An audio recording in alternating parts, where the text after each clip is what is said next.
My name is Claire Moffat. As Jennifer said, I'm the founder of Kidd3r.com. And thank you, Jennifer, for giving me the opportunity to speak to you guys today. So first of all, I would like to ask you all a question. When you take a look at this image, what do you think of? So if you were to fast forward, on this image of these girls enjoying a happy day, celebrating winning the cup, in your minds, if you were to fast forward 10 years from now, what do you think they would remember from that day? I would say they would remember feeling happy, feeling strong, feeling part of a team, perhaps the friendships that they've made.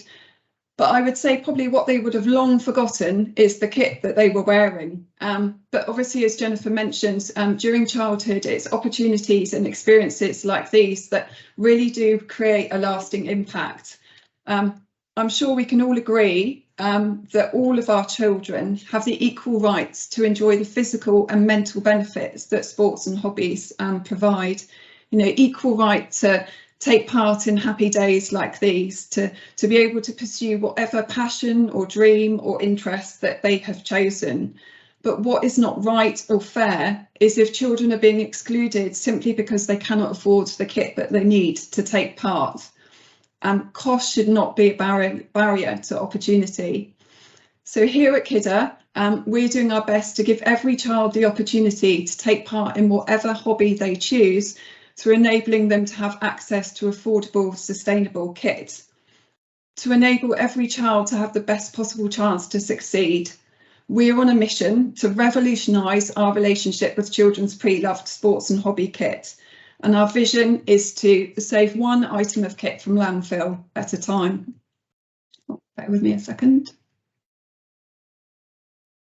So, as I said, our goal is to become the UK's leading ethical pre-loved swapping and selling site, and our focus is on all of those high value items that children need throughout their education. So, for example, when an item like a flute or a cricket bat, these items are really expensive.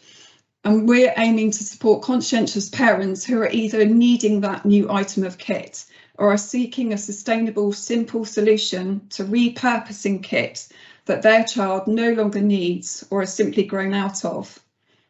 Our end user is always B2C, and it would be families of school-aged children aged 5 to 15 that will be uploading kit.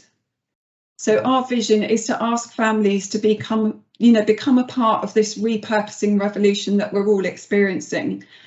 We've made it quick and easy for families to upload kit and prolong and extend the useful life of those items, and to enable another child to benefit from them.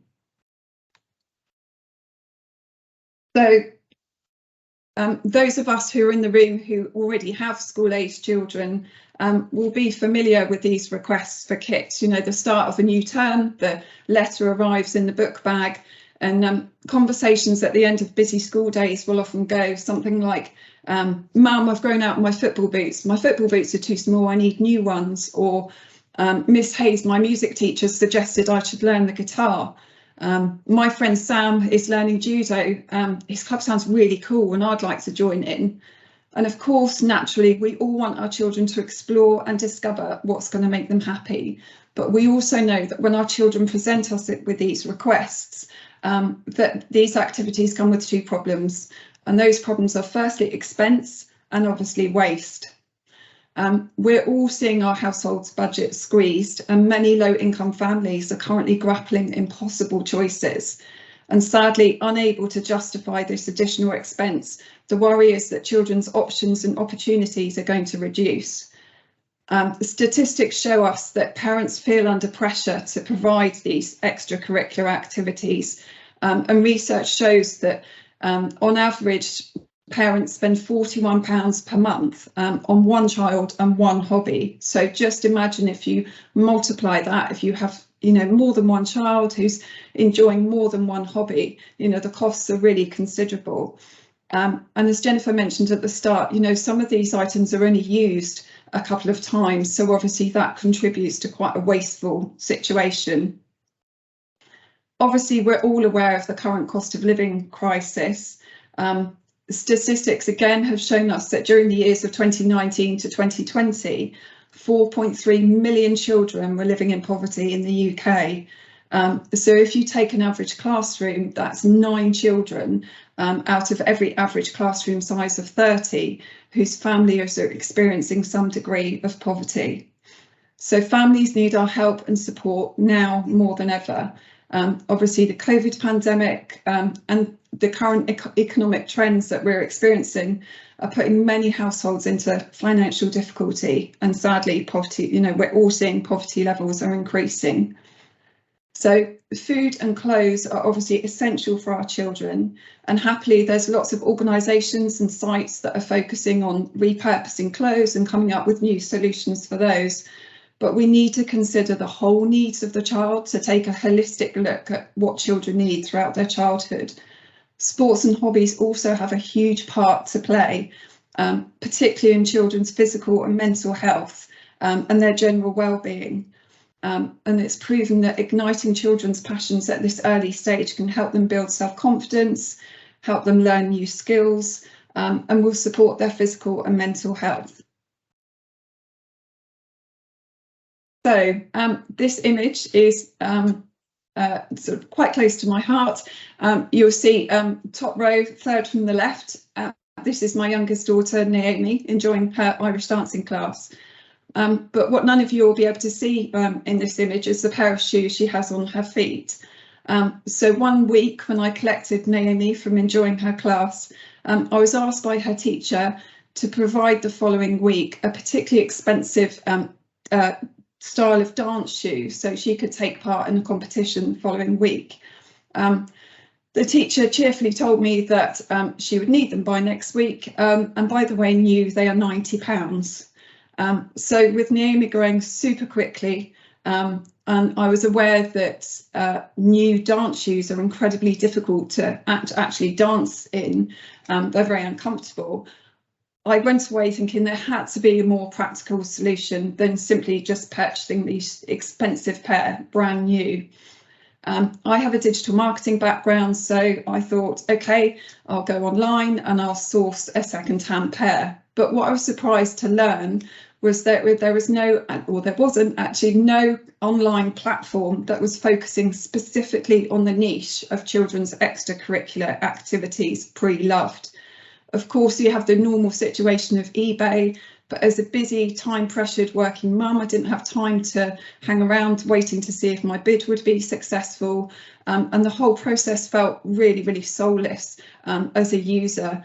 As a user of that site, I typed in Irish dancing shoes and I was bombarded with all of these images from Ireland, all of these images from dance shoes. But actually what I was seeking was a very specific product, and I wanted to be able to go online and have the solution of where I could buy those online. And it seemed crazy to me that all of us families together in the class were spending so much money on dance kit that was barely being used. And I knew from chatting to other parents that they also shared my concerns. And obviously, don't even get me started on those dresses that you can see that they're wearing. They really are, a crazy price. So aware that I was probably not the only family that was looking to reduce waste and save money, I chatted to other parents during a pickup and found another parent who was more than happy to give me a pair of dance shoes that her daughter had grown out of. So Naomi used those the following week. And then it struck me, why weren't we as parents and families, together sharing and reusing all of this dance kit that we all had between us? So I started to connect families in the class. In those days, I was doing it on a spreadsheet. I connected families who had kit that they no longer needed with families who advised me of what surplus kit they had in their home that they were no longer using. And it was hugely welcomed. Everyone loved it. The parents were happy because obviously they were saving money. The children enjoyed the process. And actually what was really beautiful to see was the whole concept of sharing for children. They really enjoyed. What quite often you'd hear conversations of, oh, you can wear my dress next week, or there was genuine pleasure from the concept of sharing and reusing.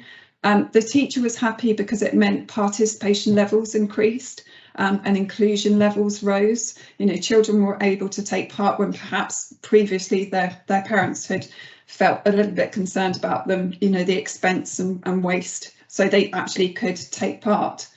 So I had created my first swapping and sharing community, and the concept for Kidd3r was born.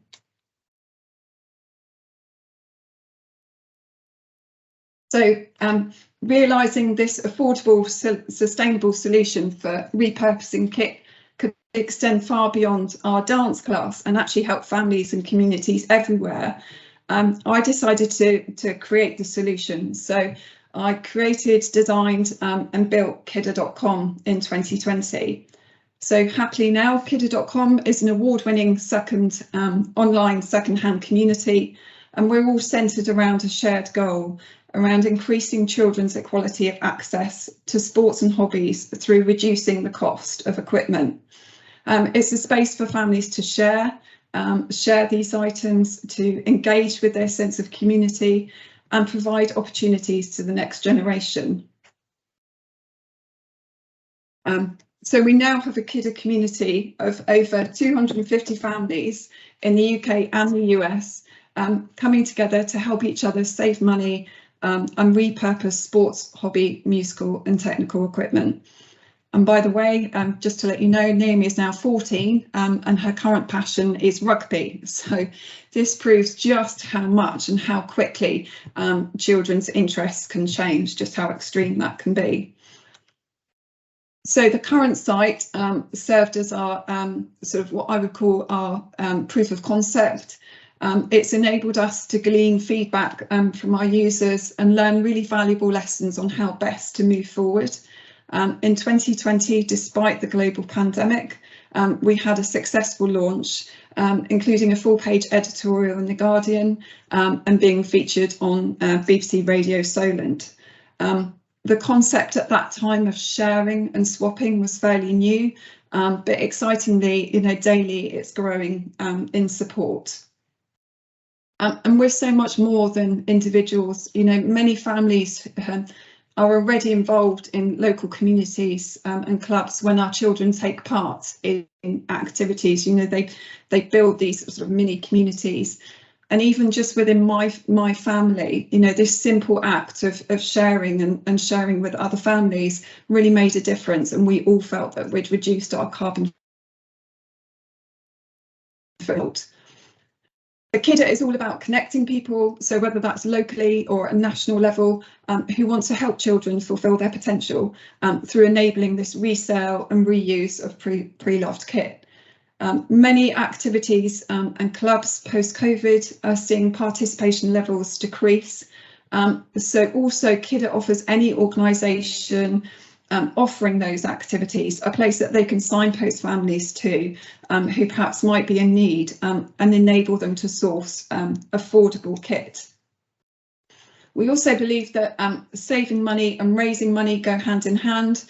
So this summer we've been working really hard on some additional new functionality. So now if families wish to, when they upload an item via a Slido donation bar, they will also be able to donate a percentage of that sale, if they're in the financial position to do so, to organisations supporting children. So what we've tried to create is this true circle of kindness, you know, with everybody, you know, repurposing items, but also enabling, you know, further children to benefit as well. And we have two partner charity organisations on board, one of which is the Courage Foundation, and they support children who have suffered a bereavement in the family. And the other one is YPTE, which is the Young People's Trust for Environment, who do a lot of work within the curriculum around encouraging sustainability. So the business model that we've developed, it spans both B2C and B2B. I should say that obviously every member, it's free to register, it's free to list an item, and you can do unlimited transactions on the platform. In terms of us generating a business revenue, our administration costs, including card payment fees, are covered by a 10% fee on each sales transaction. we're really looking to engage with corporate partners as well. Through this fundraising model that we've created, partner organisations can connect with families simply through repurposing kits. We're now seeking to develop strategic partnerships with corporates, membership organisations, and additional charities, and we want to work closely with them to deliver positive social and environmental outcomes. This summer we've secured our first corporate partner, and that is an organisation called Change Education. Change work in collaboration with schools all across the country. They work closely with their client schools to really develop an understanding of that school, understand the school's mission, but crucially what they do get to know is an understanding of what those students' barriers to learnings are. So the funds that we're able to generate through the platform will really be put to good local knowledge, because obviously there's different areas of the country have differing needs, and Change Education have committed to introducing the Kidd3r initiative as part of their service offering to schools, and we have a target this academic year of seeing the platform initiated within 150 schools. And obviously through this, our aim is to continue to directly help pupils experiencing hardship through this partnership. This is just a piece of work that I thought might be useful for you to see. And this was around how Kidd3r contributes to the UN Sustainable Development Goals. So we contribute to 6 of them. Our aim is to really focus in on these 6, and we looked at the 2 key stakeholder groups that we have, so our partners and our end users, and we really drill down in terms of activities, outputs and outcomes. So for our partners, we're seeking to reduce household environmental footprints, reduce carbon emissions and promote sustainable consumption. And for our families, better mental health for our children, improved education outcomes, and who knows, even employment opportunities later down the line. So with regard to no poverty, we're helping to make sports and hobby equipment affordable for all. Quality education, we're helping to enrich children's education through access to these extracurricular activities. Industry, innovation and infrastructure, we have actually created the platform to help to contribute towards a sharing and circular economy. So reduced inequalities, obviously one really close to my heart. We enable access to sports and hobby equipment to all children, regardless of their financial status.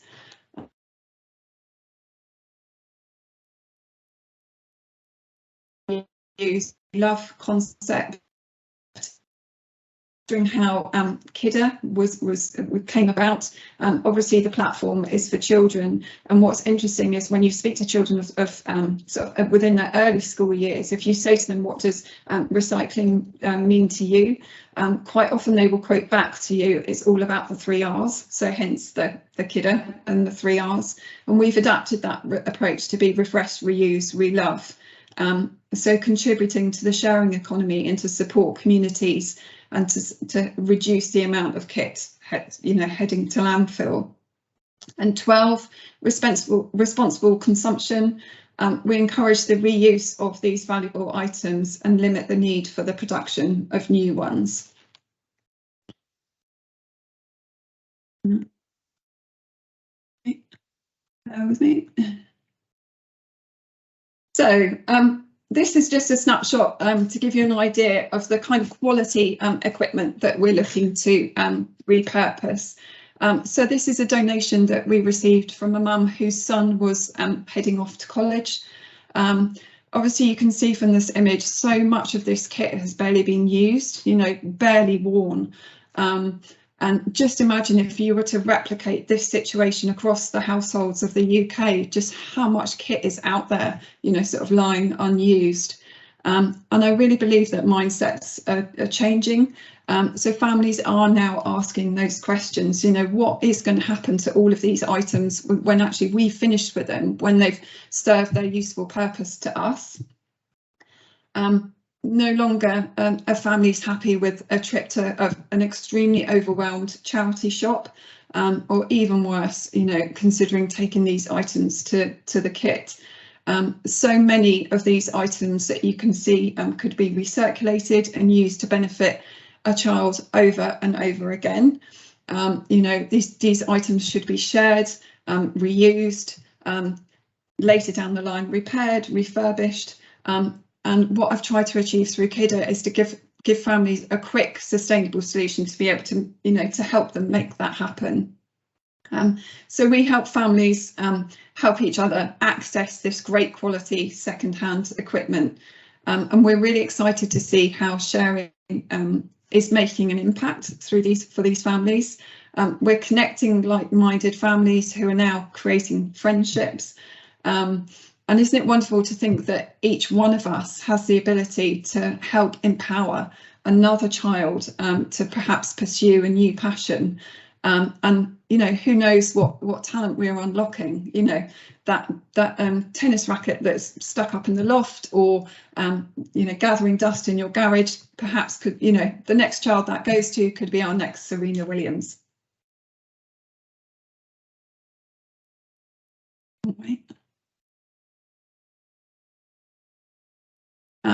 So what next? This is all around sort of the, you know, we've had a really successful couple of years, but we don't want to stop here. And obviously we do need help. So I would ask the question, and I would urge you all to consider, you know, is there an item of kit that perhaps is lying around in your household? You know, so often I speak to families and they say, oh, I've got this set of golf clubs in the garage, or I've got this violin sat in the loft. You know, they're really, you know, these items are out there and in circulation. And it's also to ask the question, is there perhaps someone in your network that you could perhaps introduce me to? We're seeking to develop partnerships, as I said, with large-scale organisations, you know, large-scale organisations like, for example, my daughter will be heading off to do her Duke of Edinburgh Bronze Award this weekend. The kit list that they provided was quite substantial. No guidance on how to get that that kit list secondhand or pre-loved. So we'd really love to work with a large-scale organisation, you know, like DOV, like Girl Guiding, like Scouts, whoever it is, to initiate a pilot scheme, and that will enable us to really create some impact data, to be able to demonstrate how many children we've helped, to be able to demonstrate how many items that we've swerved from landfill. So yeah, please consider that. Also help getting our name out there. We will be relaunching for this new site in October.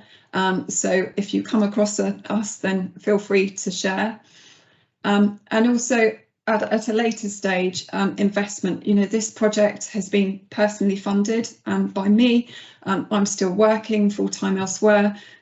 So it will be great in the future to have the opportunity to have some investment support to enable me to focus my efforts full time and perhaps get, you know, additional members of the team to join us.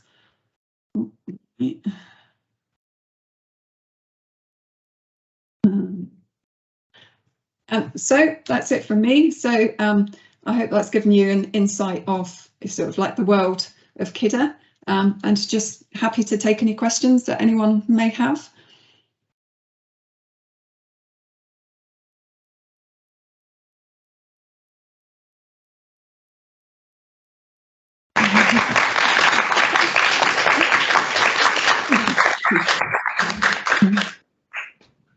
Thank you very much, Claire. That was awesome. No worries. The room was silent, so I think you definitely. Yeah, I couldn't really hear, and I think I was thinking, oh gosh, and then my phone buzzed a couple of times. I thought, I hope I'm been talking to myself for the last. Yeah, I had a bit of a terrifying moment, thinking, oh no, I hope I haven't sat and, you know, literally spoken to myself for that time. Yeah, so I'm more than happy to take any questions if anyone, wants to know anything, or any suggestions of help or support, or yeah, more than happy to take them. Is it available to parents now? You said it would be relaunched in September. In October. In October, is it available now? Sorry, I didn't catch that last bit. Is the site available for parents now? Yes, all areas. Yes, yeah. Obviously, we're online, so yeah. Basically, it can extend at a local level or a national level, but yeah, we're online, so we can span the whole of the UK. Lovely. I've signed up. Yes, You've done your thing. I've signed up and put it on my local PTA school. Thank you so much. I've done it already. If you go back to me, Yeah. anyone else in the room? Andrew, are there any questions online? I think, Karen, were you just about to come in there?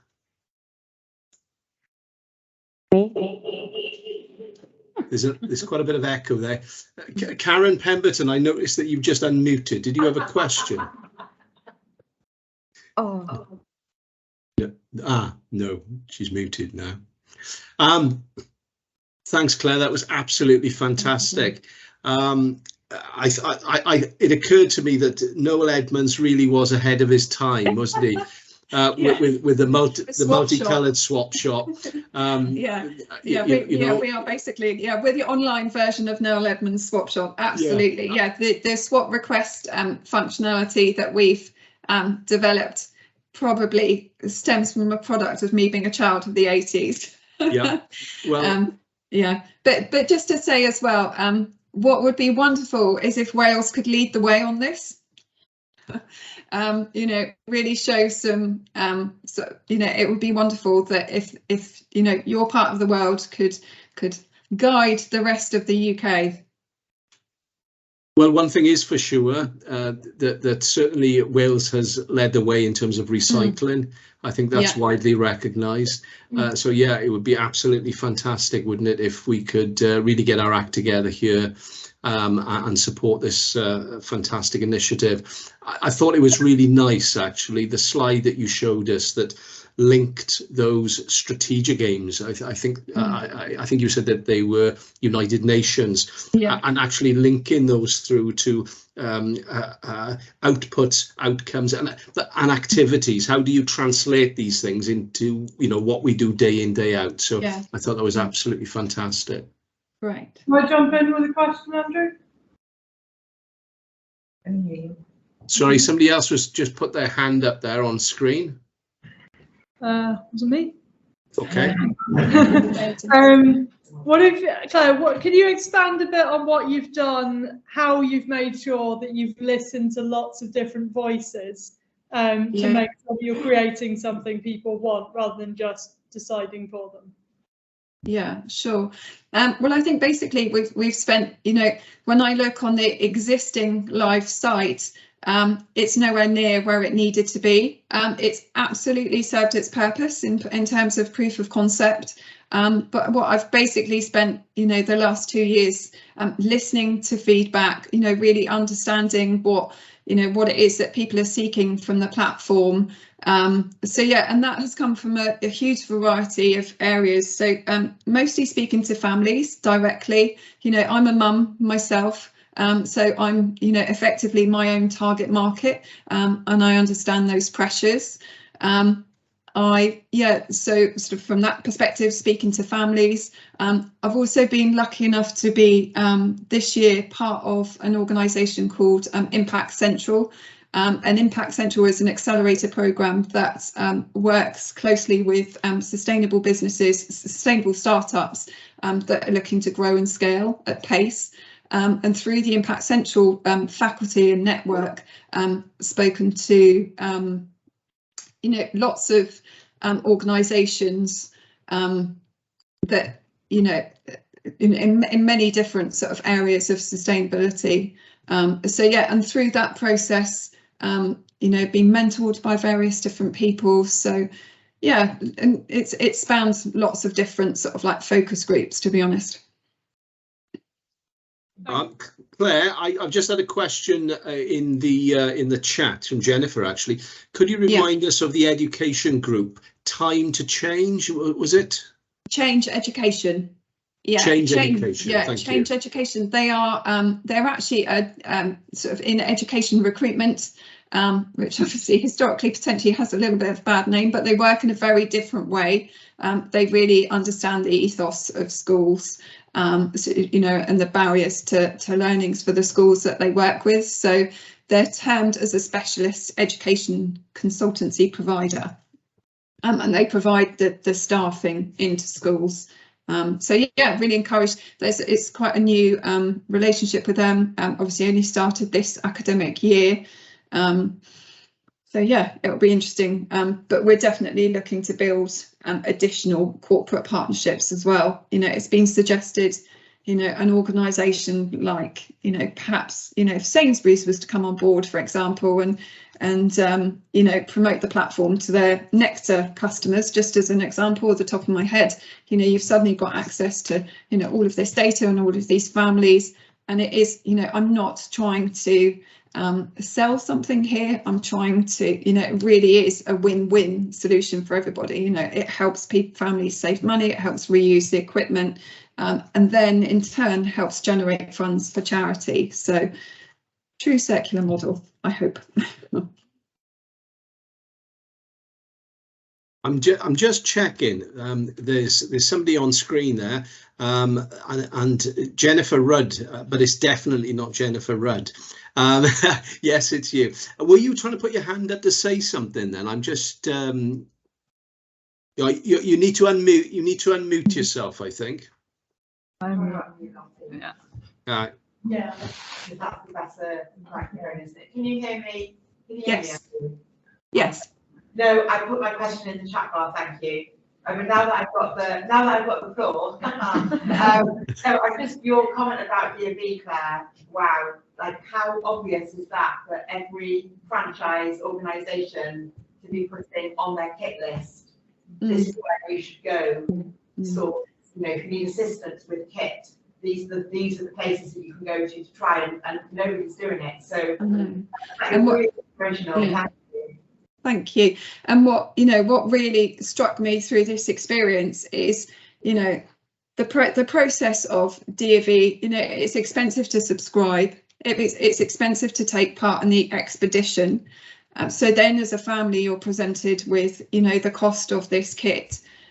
Currently, the situation there is, as a family, you're guided towards going to go outdoors, where perhaps you might be able to get a reduction in terms of the price that you pay.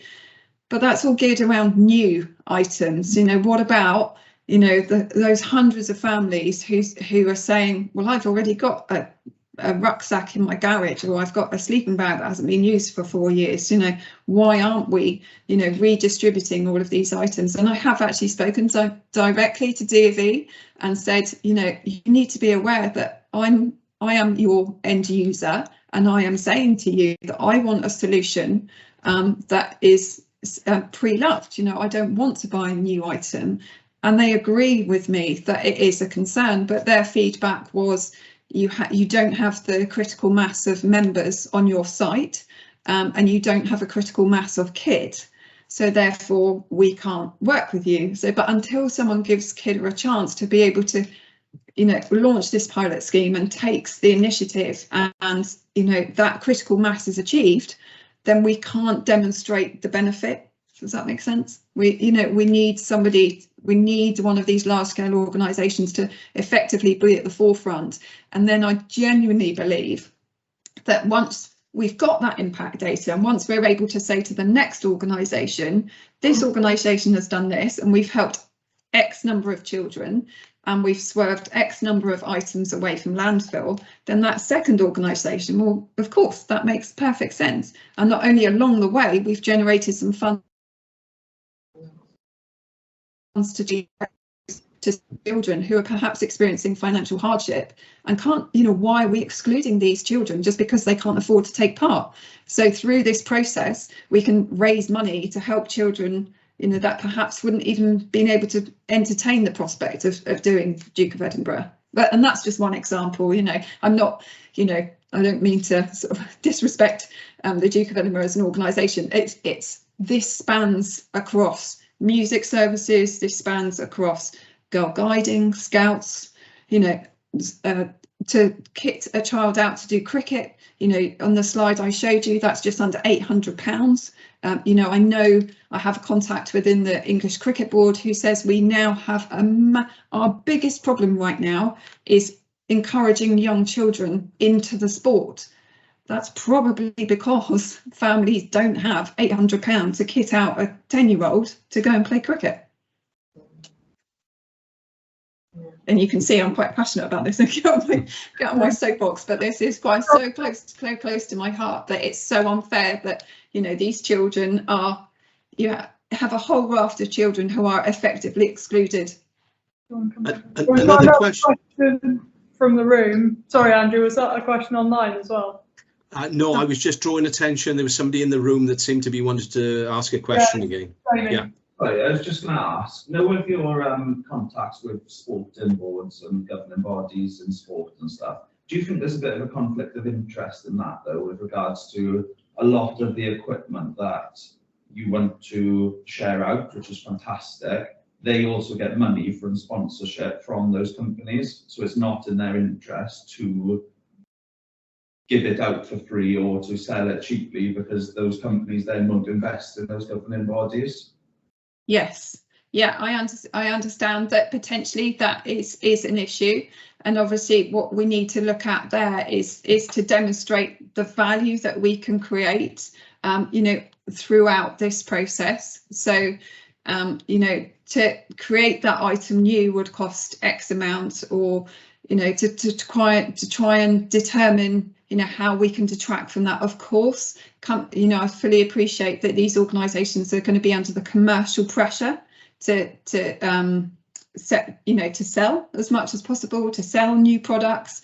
But actually, you know, when you read that, you know, I think I saw recently that it's something like 94% of consumers expect and will continue to demand another option than new. You know, I would hope that those mindsets will have to shift, you know, as you know, communities realise that there is a better, you know, just taking the dance shoes as a classic example, it's actually better for a child to dance in a pair of shoes that's already been worn in. Who knows? I would hope that mindsets are changing, but yes, I completely understand your point that there will always be the commercial pressures from organisations to generate sales from new items of kit. No, it makes complete sense. What you're saying, it makes complete sense. I was just wondering, the opposition's definitely there from them, isn't it? Yeah, without question, it would always exist. Yeah. So through in the sporting bodies and sporting teams, they've got a community organisation, a community arm, isn't that? Whether you've got it that way through them. So just thinking of our local area, like Ospreys, rugby, you get in through Ospreys in the community rather than through the business side of things and spread it that way. Yeah, absolutely. Yeah. Another question for you in the room. It started slow, but it's getting fast now. It's not so much a question, it's just a point. I found myself in exactly the situation you mentioned with my daughter in the Duke of Edinburgh. We come from a family which, you know, we're not financially challenged, thankfully. Both myself and my husband have good full-time jobs. But my daughter came home with that kit list, which was extensive, and also included walking boots and rucksacks and etc. etc. So I contacted the school because I said to her, no, it's bloody ridiculous. I am not paying £90 for walking boots for you to do it once, because I know my daughter, she would never put them on her feet again. Went to the school and had quite an arsey response actually, and was told that there was a box of second-hand boots at the back of the shed if she wanted to go and have a rummage, etc. etc. And yeah, I sent her for the image, and I said, and she brought home a pair of boots, which quite frankly, I wouldn't have sent to the tip. They were way past that. They were really poor. So it was the quality of what my daughter was being offered as an option was what put us off. So yeah, I went and I bought a brand new pair of walking boots. The cheapest ones I could source were £45, and they have been worn once. But my point is, you've gone straight to the top. I went to the school. If the school had told me this was available, I would have gone there. And as schools, we can spread the word for you. And then perhaps the DFE would take a bit more notice. So perhaps, as Jamie was suggesting, make your target audience or your ad marketing just at the ground level. Get into, because one thing I am going to do is go back and say, to my staff base as well, hey guys, this is out there, did you know? Because I know a lot of my staff, their children are in after school activities and they would make use of this as well. So perhaps we could help spread the word rather than you go into the top and wait for it to filter down, get it in at the ground level. On the DFE theme, I was thinking as you were speaking about, you went to the top, and I was thinking, well, actually, what we need is Pembrokeshire DFE or Carmarthenshire DFE to take it on board, and then the organisation has you show you don't need critical mass, you don't need the whole area, the whole nation to do it. You need an area to take it on board, just like you did with your daughter's class. Yeah, yeah, absolutely. Yeah, I think it's really interesting. Yeah. I think it's interesting what you say there about schools, and I completely agree. Wouldn't it be obviously through Change Education, they will hopefully be able to initiate discussions within the school, within those education settings. The barrier that I have with schools, having tried to initiate, obviously, my daughter's at school, so I went to my daughter's school and they were delighted by the concept. The barrier that they came back to me with was it's very difficult at a local school level to be seen to be promoting one particular platform. So it's, because if someone was to have an issue with, on the Kidd3r site, for example, that, they didn't receive what they thought they were going to, or there was going to be a problem, then that problem would go back to the school and that would reflect badly on the school. So as I was speaking to a deputy head teacher at the time, and he was saying, as crazy as this sounds, because actually your solution, my daughter goes to school in Winchester, what I would class as a fairly affluent area down south. And when I had this discussion with a teacher, I said, if we could create this solution, what would be your top choices? What would be your menu that we could give back to you as a school? If we could generate funds through this activity, what is most needed? Is it more items of kit so children can take part? Is it money towards so children could be helped to be included to go on extracurricular trips that perhaps they're currently being excluded from? And sadly his response to me was, right now, if we could make this happen and we could start to generate funds, the principal thing that this school needs is food. And that was 2 months ago in an area that you wouldn't realise was experiencing such hardship. He was heartbreaking, in terms of they currently have pupils who are so hungry, they have prefects stealing food because the situation is so bad at the moment. And, children are experiencing such hardship, and as you say, you're so like, I work, my husband works, we're both in this fortunate position. But there are so many children right now who are experiencing hardship that, if they're going to school hungry, we have to, this is a solution that perhaps could, simply through families getting together and repurposing kit, we talked about, wouldn't it be amazing if we could generate funds on the platform, which then meant that we could create an after school club that meant that a certain element of children came to us after school, they had a hot meal and then they went home. Just through repurposing kit. I think you would just put a disclaimer on it. Yeah. And just say, "Oh, try this," and we would, you know, there are ways and means around it if you want to get involved. The other issue I have. I think something like this is absolutely. I think, Anna, did you? Yeah, it's capacity, isn't it? If in schools, I mean, you know, we don't have. It doesn't necessarily have to go back to the schools, but it's whether there is capacity. So if we're sending lots of families to your site, have you got the capacity to be able to help them? I know until you have more on board, you won't have more staff, you won't have more things to swap. But it's, you know, if you get those and then you can't help them. Yeah, it's the balance. But there is a good number of items on the site, and it kind of shows where it'll go to.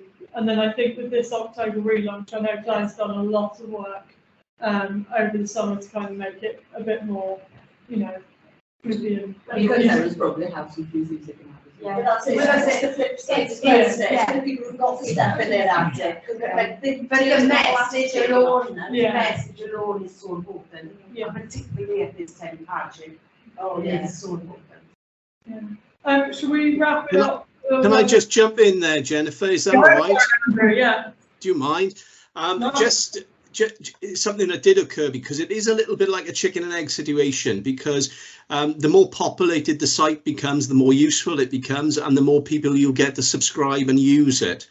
It did occur to me, because I know we've got some local authority people, and I don't know whether Sean's still with us, but it seems to me that what we want to prevent more than anything is for stuff like this going to landfill. And, you know, if Sean is still on the line, you know, perhaps he's got a view on this, but there's so much that ends up at a local authority refuse collection or amenities, and maybe they need to be intercepted at that point, as the last point at which we can say, right, this isn't going to go to landfill, you know, and maybe that's a way of really getting a lot of stuff on your site, you know, maybe, I don't know, it's just a thought. Yeah, I think that there's definite, you know, the hope would be, you know, with a backing of, you know, local authorities would be a huge support, because, you know, obviously that you have, and as I said before, you know, right now it's just me banging the drum. So the more support we can generate, and the more, you know, the wider the Kidd3r community becomes, and the more people that say, yes, this is a good idea, and tell other people that, you know, the greater the sort of reach will become, the pool of swappable or shareable items will become.